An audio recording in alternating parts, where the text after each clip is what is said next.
नमस्कार. आपण आयुष्यात कितीतरी गोष्टी करायचा प्रयत्न करतो.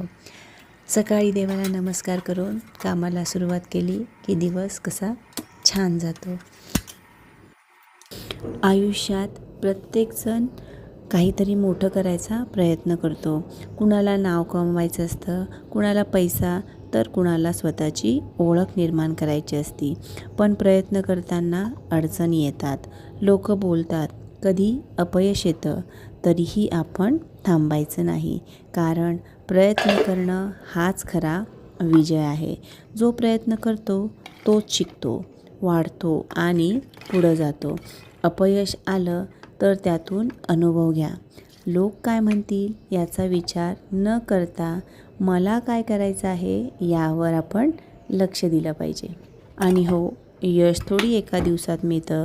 रोजचा छोटा प्रयत्न, सातत्य आणि स्वतःवर विश्वास यामुळेच तर मोठं स्वप्न पूर्ण होण्यास मदत होते. आज सकाळी टिफिनची तयारी केली, कुकर लावला, आज चण्याची भाजी केली, पोळ्या करून घेतल्या, टिफिन करून घेतला आणि सोबत स्वयंपाक पूर्ण करून घेतला आणि तयारी केली. माझे फिजिओथेरपी अजून चालू आहे, तर सकाळची तयारी करून घेतली आणि फिजिओथेरपीला गेले. अजून एक 15-20 दिवस तरी फिजिओथेरपी घेणार, म्हणजे अजून हाताला चांगला फरक जाणवेल. ॲक्सिडेंट होऊन आज 3 महिने झाले. त्या दिवशी सगळं एका क्षणात बदललं. शरीराला वेदना झाल्या, मन घाबरलं, पण त्या प्रसंगाने मला खूप काही शिकवलं.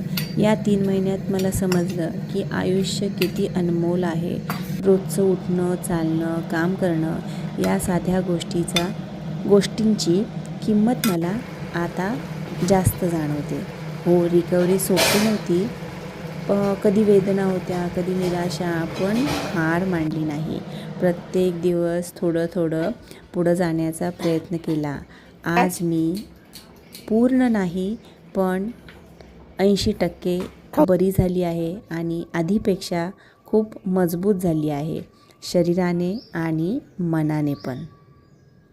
हे सगळं पॉसिबल झालं ते माझ्या योगामुळे माझी रिकव्हरी थोडी फास्ट झाली. दररोज थोडंसं प्राणायाम, आसनं आणि मन शांत राहायला लागलं. त्यासोबत माझा स्ट्रेस कमी झाला आणि पॉझिटिव्ह एनर्जी वाढली. योगा फक्त बॉडीसाठी नाही, तर माइंडसाठीही खूप पॉवरफुल आहे. योगामुळेच माझी फिजिकल आणि मेंटल ग्रोथ फास्ट झाली. संध्याकाळी थोडी योगा प्रॅक्टिस केली आणि असा होता माझा आजचा दिवस. भेटूया पुढच्या व्लॉगमध्ये. आणि हो, अजून सबस्क्राईब केलं नसेल चॅनलला तर सबस्क्राईब करा आणि छानशी कमेंट द्यायला विसरू नका.